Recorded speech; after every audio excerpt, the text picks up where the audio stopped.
नमस्कार, मैं हूं आपके साथ मयंक। आज 11 मई है। देखिए, प्रधानमंत्री नरेंद्र मोदी ने सोने को लेकर और पेट्रोल को लेकर एक अहम बयान दिया है।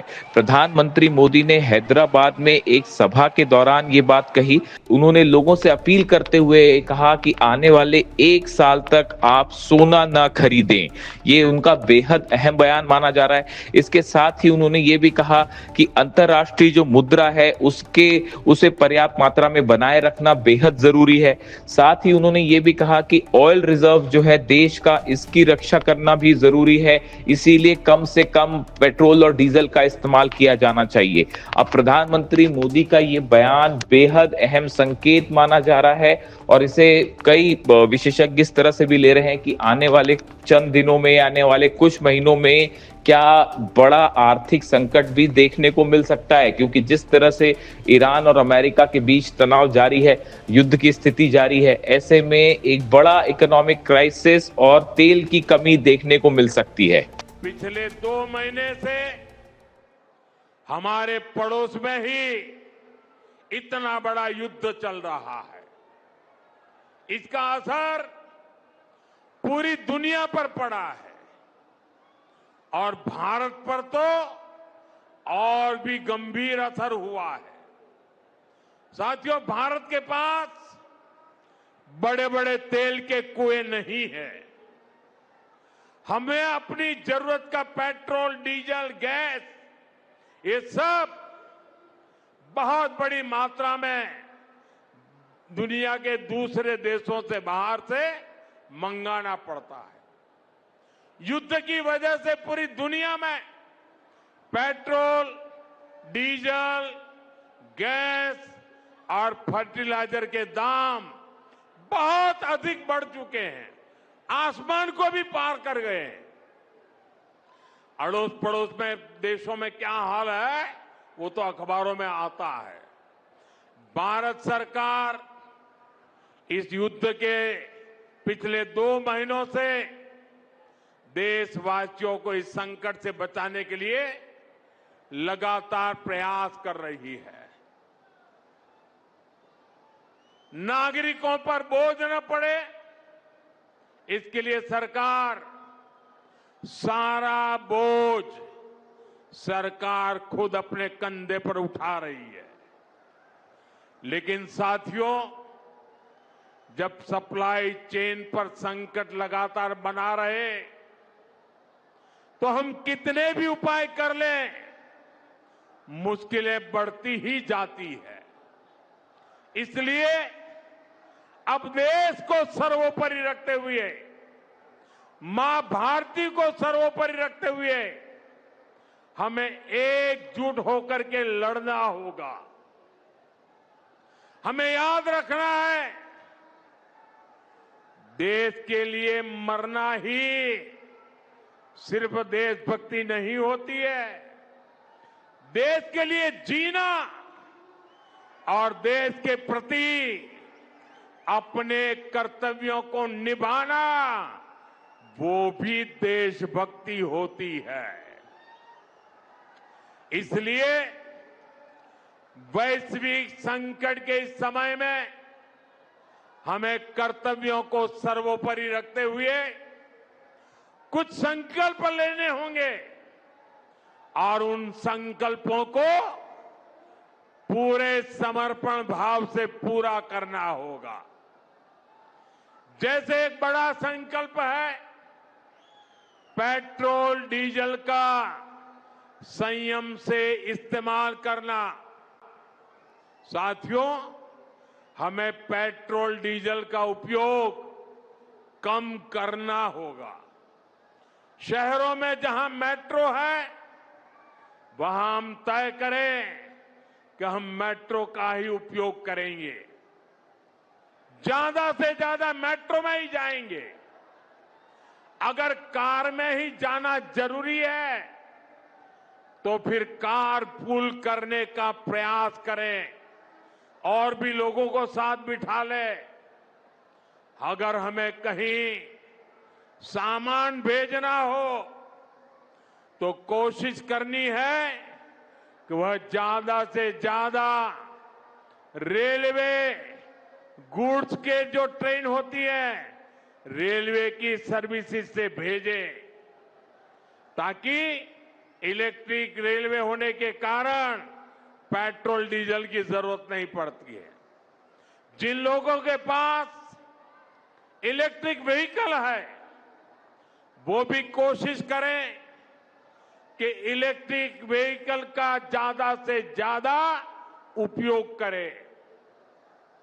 साथियों, हमने कोरोना के समय में वर्क फ्रॉम होम की, ऑनलाइन मीटिंग्स की, वीडियो कॉन्फ्रेंस की, ऐसी अनेक व्यवस्थाएं विकसित की और हमें आदत भी हो गई थी। आज समय की मांग ऐसी है कि उन व्यवस्थाओं को हम फिर से शुरू करें तो वो देश हित में होगा। Work from home, online conferences, virtual meetings, इनको हमें फिर से प्राथमिकता देनी है। साथियों, आज जो संकट है उसमें हमें विदेशी मुद्रा बचाने पर भी बहुत जोर देना होगा, क्योंकि दुनिया में पेट्रोल डीजल इतना ज्यादा महंगा हो गया है, पहले से कई गुना ज्यादा कीमतें बढ़ गई है। तो हम सबका दायित्व है कि पेट्रोल डीजल की खरीद पर जो विदेशी मुद्रा खर्च होती है, पेट्रोल डीजल बचाकर हमें वो मुद्रा भी बचानी है। इसके लिए हमारे छोटे छोटे प्रयास भी देश की बहुत मदद कर सकते हैं। जैसे आजकल जो विदेशों में शादियों का, विदेशों में घूमने का, विदेशों में वैकेशन पर जाने का मिडिल क्लास में कल्चर बढ़ता जा रहा है। हमें तय करना होगा कि जब ये संकट का काल है और हमारी देशभक्ति हमें ललकार रही है, तो कम से कम एक साल के लिए हमें विदेशों में जाने की बातों को टालना चाहिए। भारत में बहुत सारी जगह है, वहां हम जा सकते हैं। बहुत कुछ भारत में किया जा सकता है। इस बेटी को नीचे बिठाइए, उसे थक जाएगी। उस बेटी को बिठाइए। वो थैंक यू बेटा, थैंक यू। बैठिए, आप नीचे बैठिए। मैंने देख लिया बेटा, उसको देख लिया, अब आप बैठ जाइए। हाँ, इस छोटी बच्ची को क्यों परेशान करते हो भाई? इन बच्चों को बैठने दीजिए प्लीज। बच्चों को परेशान मत कीजिए जी। साथियों, हमें विदेशी मुद्रा बचाने के जो भी रास्ते हम लोग अपना सकते हैं, हमें बचाना होगा। साथियों, गोल्ड यानी सोने की खरीद एक और पहलू है जिसमें विदेशी मुद्रा बहुत अधिक खर्च होती है। एक जमाना था जब संकट आता था, कोई युद्ध होता था, तो लोग देश हित में सोना दान दे देते थे। आज दान की जरूरत नहीं है, लेकिन देश हित में हमको ये तय करना पड़ेगा कि साल भर तक घर में कोई भी फंक्शन हो, कोई भी कार्यक्रम हो, हम सोने के गहने नहीं खरीदेंगे, सोना नहीं खरीदेंगे। विदेशी मुद्रा बचाने के लिए हमारी देशभक्ति हमें चुनौती दे रही है और हमें इस चुनौती को स्वीकार करते हुए विदेशी मुद्रा को बचाना होगा। साथियों, ये समय एक और बड़े सबक का भी है। एक समय था जब हम कॉपर एक्सपोर्ट करते थे, लेकिन आज भारत के सामने स्थिति ऐसी बन गई कि अब हमें कॉपर को भी इंपोर्ट करना पड़ता है।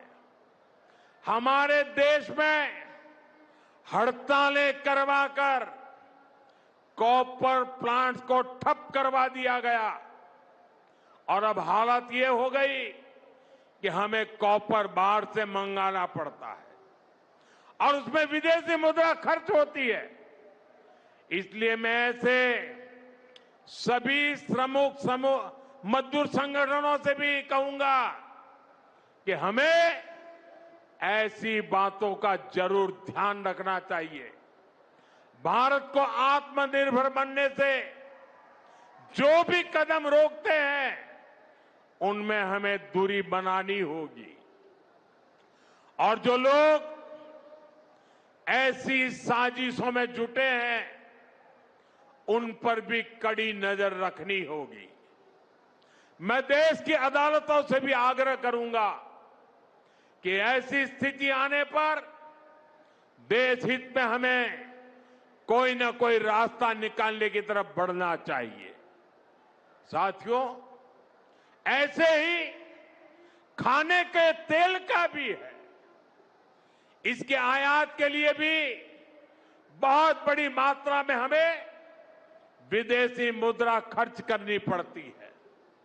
हर परिवार अगर खाने के तेल में खाने का तेल का जो उपयोग करता है, अगर वो कुछ कमी करे, मैंने बार बार कहा है 10% कम करो। अगर हम तेल खाना कम करें ना, तो भी वो देशभक्ति का बहुत बड़ा काम है। आप देश सेवा में योगदान दे सकते हैं और इससे देश सेवा भी होगी और देह सेवा भी होगी। इससे देश के खजाने का स्वास्थ्य भी सुधरेगा और परिवार के हर सदस्य का स्वास्थ्य भी अच्छा रहेगा। साथियों, विदेशी मुद्रा की खपत वाला एक और सेक्टर हमारी खेती है।